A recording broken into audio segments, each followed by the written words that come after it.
दोस्तों अगर आप भी रिंकू सिंह, सुनील नारायण और श्रेयस अय्यर को बेहतरीन खिलाड़ी मानते हैं तो इस वीडियो को लाइक जरूर कीजिएगा। दोस्तों राणा, रिंकू और रसेल की विस्फोटक बल्लेबाजी के बाद आया हैदराबाद के बल्लेबाजों का तूफान। जी हां दोस्तों, कोलकाता के बल्लेबाज नीतीश राणा, रिंकू सिंह और रसेल ने तूफानी बल्लेबाजी कर हैदराबाद के गेंदबाजों को नेस्तनाबूद किया। तो वहीं वापसी कर हैदराबाद के गेंदबाजों और बल्लेबाजों ने ऐसा तूफानी प्रदर्शन किया जिसको देखकर अंत तक ये कह पाना मुश्किल हो गया कि इस मुकाबले में कौन सी टीम जीत हासिल कर पाएगी। तो आखिरकार कैसे कोलकाता के बल्लेबाजों की तूफानी बल्लेबाजी के बाद हैदराबाद ने पलटवार कर मुकाबले को रोमांचक बनाया, ये तो हम आपको बताएंगे ही। साथ इस रोमांचक मुकाबले की पूरी हाईलाइट का वीडियो भी हम आपको दिखाने वाले हैं, तो वीडियो को एंड तक जरूर देखिएगा। लेकिन उससे पहले आपको क्या लगता है, प्लेऑफ में कौन सी टीम अभी भी पहुंच सकती है, कोलकाता, हैदराबाद या फिर दोनों ही नहीं? हमें अपने जवाब कमेंट में जरूर बताइए। दोस्तों आईपीएल 2023 का 47वां मुकाबला कोलकाता और हैदराबाद के बीच खेला गया। इस मुकाबले में कोलकाता की टीम टॉस जीतकर पहले बल्लेबाजी के लिए आई। कोलकाता की पारी बात करें तो कोलकाता की टीम में 2 बदलाव के साथ आई थी और कोलकाता की तरफ से पारी की शुरुआत जेसन रॉय और गुरबाज ने की थी।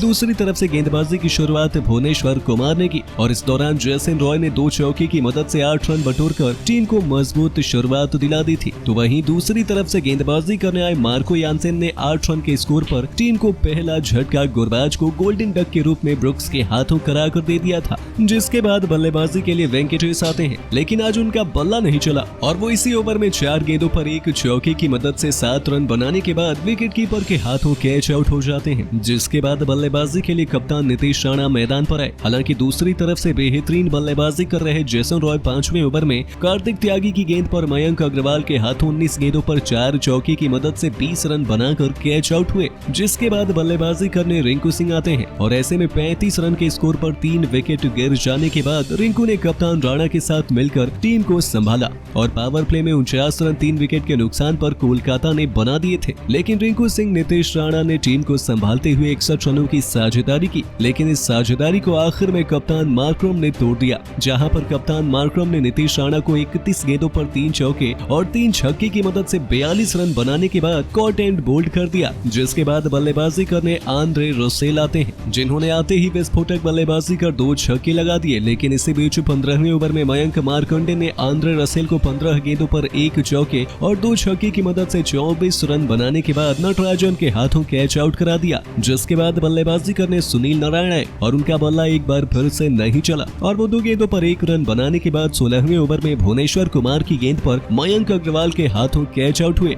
और इसके बाद बल्लेबाजी के लिए शार्दुल ठाकुर मैदान पर आते हैं। लेकिन इसी बीच 18वें ओवर में नटराजन ने शार्दुल ठाकुर को 6 गेंदों पर 1 चौके की मदद से 8 रन बनाने के बाद अब्दुल समद के हाथों कैच आउट कराया। जिसके बाद बल्लेबाजी करने के लिए इंपैक्ट प्लेयर के रूप में जेसन रॉय की जगह पर अनुकूल रॉय को शामिल कर बल्लेबाजी के लिए भेजा गया। लेकिन इसी बीच अंतिम ओवर में नटराजन की गेंद पर बेहतरीन बल्लेबाजी कर रहे रिंकू सिंह अब्दुल समद के शानदार कैच के चलते आउट हो गए। रिंकू सिंह इस दौरान 35 गेंदों पर 4 चौके और 1 छक्के की मदद से 46 रन बनाने के बाद नटराजन की गेंद पर अब्दुल समद के हाथों कैच आउट हुए। जिसके बाद बल्लेबाजी करने हर्षित राणा आते हैं और वो पहली ही गेंद पर नटराजन के द्वारा रन आउट हो गए। जिसके बाद बल्लेबाजी करने वैभव अरोड़ा आए, जिन्होंने अंत तक 1 गेंद पर 2 रनों की नाबाद पारी खेली। दूसरी तरफ से अनुकूल रॉय ने 7 गेंदों पर 2 चौके की मदद से 13 रनों की नाबाद पारी खेली, जिसके चलते कोलकाता की टीम ने निर्धारित 20 ओवर में 178 रन बनाए थे। और इस दौरान हैदराबाद की टीम की तरफ से मार्को यानसेन और नटराजन को सर्वाधिक 2 विकेट मिले। तो वहीं बाकी गेंदबाज भुवनेश्वर कुमार, कार्तिक त्यागी, मार्करम और मयंक मार्कंडे को 1-1 विकेट मिला। हालांकि 172 रनों के लक्ष्य का पीछा करना कठिन नहीं था। हैदराबाद की पारी की बात करें तो हैदराबाद की टीम की तरफ से पारी की शुरुआत अभिषेक शर्मा और मयंक अग्रवाल की सलामी जोड़ी ने की। दूसरी तरफ से गेंदबाजी की शुरुआत हर्षित राणा ने की, जहां पर पहली ही गेंद पर अभिषेक शर्मा ने चौके के साथ अपना और अपनी टीम का खाता खोला, जिसके चलते पहले ओवर में 9 रन आ गए थे। तो वहीं तीसरे ओवर में गेंदबाजी करने आए हर्षित राणा ने मयंक अग्रवाल के सामने छक्का खाया, लेकिन वापसी कर हर्षित राणा ने 29 रन के स्कोर पर पहला झटका कोलकाता को दे दिया था, जहां पर बल्लेबाज मयंक अग्रवाल रफ्तार में फंसकर बाउंसर गेंद पर विकेटकीपर के हाथों कैच आउट हो गए थे। और इस दौरान बल्लेबाज मयंक अग्रवाल 11 गेंदों पर 2 चौके और 1 छक्के की मदद से 18 रन बनाने के बाद विकेटकीपर के हाथों कैच आउट हो गए। इसके बाद बल्लेबाजी के लिए नटराजन की जगह इंपैक्ट प्लेयर के रूप में शामिल हुए राहुल त्रिपाठी आते हैं और इसी बीच चौथे ओवर में गेंदबाजी करने शार्दुल ठाकुर ने अभिषेक शर्मा को 10 गेंदों पर 1 चौके की मदद से 9 रन बनाने के बाद रसल के के द्वारा शानदार कैच के चलते कैच आउट करा दिया, जिसके बाद बल्लेबाजी के लिए उप कप्तान मार्करम मैदान पर आए। तो वहीं पावर प्ले के अंतिम ओवर में आंद्रे रसेल के खिलाफ त्रिपाठी ने तूफानी बल्लेबाजी कर पहली 2 गेंदों पर 14 रन बटोरे, लेकिन इसी ओवर में 9 गेंदों पर 3 चौके और 1 छक्के की मदद से 20 रन बनाने के बाद वैभव अरोड़ा के हाथों कैच आउट हो गए, जिसके बाद बल्लेबाजी करने के लिए हैरी ब्रुक्स आते हैं, जिसके चलते पावर प्ले में 53 रन 2 विकेट के नुकसान पर हैदराबाद ने बना दिए थे। और जिस अंदाज से बल्लेबाजी चल रही थी उसे देखकर लग रहा था कि मुकाबला हैदराबाद की टीम रोमांचक अंदाज में अंत में जाकर ही जीतेगी। तो दोस्तों हैदराबाद की खौफनाक गेंदबाजी के बाद कोलकाता के बल्लेबाजों ने किया पलटवार। जी हाँ दोस्तों, कोलकाता और हैदराबाद के बीच खेले गए रोमांचक मुकाबले में मार्को यानसेन ने बाकी गेंदबाजों के साथ मिलकर तूफानी गेंदबाजी कर कोलकाता के बल्लेबाजों को नेस्तनाबूद किया। तो वहीं वापसी कर कोलकाता के बल्लेबाजों ने इस कदर कोहराम मचाया जिसको देखकर मुकाबला और भी ज्यादा रोमांचक हो गया। तो आखिर कैसे हैदराबाद के गेंदबाजों की खौफनाक गेंदबाजी के बाद कोलकाता के बल्लेबाजों ने तूफानी बल्लेबाजी कर कहर बरपाया, ये तो हम आपको बताएंगे ही। साथ ही इस रोमांचक मुकाबले की पूरी हाईलाइट का वीडियो भी हम आपको दिखाने वाले हैं। लेकिन उससे पहले आपको क्या लगता है, रिंकू सिंह, नीतीश राणा और आंद्रे रसेल में कौन खतरनाक बल्लेबाज है? अपने जवाब कमेंट में जरूर बताइए। दोस्तों आईपीएल 2023 का 47वां मुकाबला आईपीएल इतिहास की 2 मजबूत टीम कोलकाता नाइट राइडर्स और सनराइजर्स हैदराबाद के बीच हैदराबाद के घरेलू मैदान राजीव गांधी इंटरनेशनल स्टेडियम पर खेला गया, जहां पर इस महामुकाबले में कोलकाता के कप्तान नीतीश राणा ने टॉस जीतकर पहले बल्लेबाजी करने का फैसला किया और गेंदबाजी के लिए हैदराबाद की टीम को आमंत्रित किया। इस दौरान कोलकाता की टीम में 2 बदलाव देखने को मिले। इस दौरान कोलकाता की टीम की तरफ से पारी की शुरुआत जैसन रॉय और रहमतुल्लाह गुरबाज के विस्फोटक सलामी जोड़ी ने की।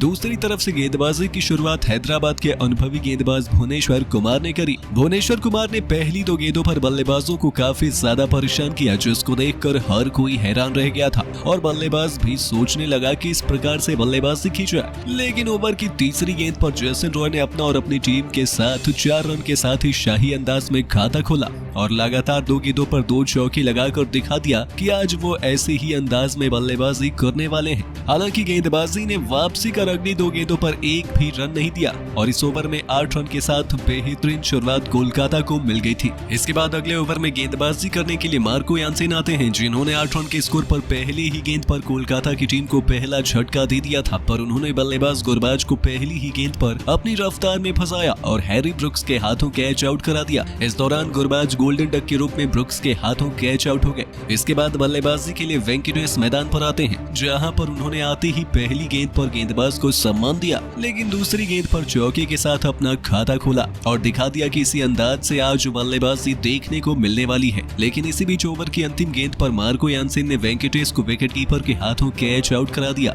जहां पर उन्होंने 4 गेंदों पर 1 चौके की मदद से 7 रन बनाकर विकेटकीपर के हाथों कैच आउट हो गए। इसके बाद बल्लेबाजी के लिए कप्तान नीतीश राणा आते हैं। हालांकि 16 रन के स्कोर पर 2 विकेट गिर जाने के बाद रॉय और राणा ने टीम को संभाला, जिसके बाद अगले ओवर में भुवनेश्वर कुमार एक बार फिर से गेंदबाजी के लिए आए और मात्र 1 चौके की मदद से 4 रन देकर बल्लेबाजों पर दबाव बनाया। जिसके बाद अगले ओवर में एक बार फिर से गेंदबाजी करने के लिए मार्को यानसेन आते हैं, जिन्होंने जबरदस्त गेंदबाजी करते हुए ओवर की पहली गेंद पर नो बॉल के रूप में शानदार चौका खा लिया और वापसी कर पूरे ओवर में मात्र 5 रन देकर टीम को मजबूती प्रदान की। तो वहीं अगले ओवर में गेंदबाजी करने कार्तिक त्यागी आए, जिन्होंने पहले 3 गेंदों पर खराब गेंदबाजी करते हुए 8 रन दे दिए। लेकिन इसी बीच ओवर की चौथी गेंद पर 35 रन के स्कोर पर कोलकाता का सबसे बड़ा विकेट ले लिया, जहां पर उन्होंने बल्लेबाज जैसन रॉय को 19 गेंदों पर 4 चौके की मदद से 20 रन बनाने के बाद मयंक अग्रवाल के हाथों कैच आउट हो गए। इसके बाद बल्लेबाजी करने के लिए रिंकू सिंह मैदान पर आते हैं, जहां पर उन्होंने अपना खाता दूसरी गेंद पर चौके के साथ खोला और पावर प्ले का अंतिम ओवर कराने मार्को यानसेन आए। जबरदस्त गेंदबाजी करते हुए 1 चौके की मदद से ये 9 रन दिए। उसके बाद अगले ओवर में गेंदबाजी करने के लिए कप्तान मार्करम आते हैं, जिन्होंने बेहतरीन गेंदबाजी कर ओवर में 5 रन दिए थे और इसी के साथ 7 ओवर की समाप्ति तक 54 रन 3 विकेट के नुकसान पर कोलकाता की टीम ने बना दिए थे। और जिस अंदाज से बल्लेबाजी चल रही थी उसे देखकर लग रहा था कि कोलकाता 180 रन बनाएगी। तो दोस्तों कोलकाता की बल्लेबाजी को आप 10 में से कितने अंक देना चाहेंगे? हमें अपने जवाब कमेंट में जरूर बताइए और ऐसे ही शानदार खबरों के लिए सब्सक्राइब कर लीजिए हमारे YouTube चैनल को।